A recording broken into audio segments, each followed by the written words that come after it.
Uurime välja, mis toimub tammede köögis tegelikult. Osutus, et tammed pesevad nõusid keskmisest harvem. Samas nende nõudepesukesn polnud just uuemate killast. Nii tuligi välja, et käsnas arenes juba uus elu.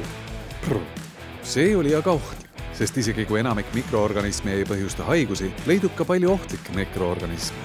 Need kanduvad edasi käte, lõikelaudade ja köögiriistadega ning nende kontakt toiduga võib põhjustada toidutekkelisi haigusi. Väga heaks kasvukeskkonnaks bakteritele on just määrdunud ja niisked nõudepesulapid. Seega pese nõudepesulappi alati korralikult ja vaheta see regulaarselt uue vastu välja. Tee seda iga 2 nädala tagant või ka sagedamini. Puhastusaineid kasuta tootja kasutusjuhendi kohaselt.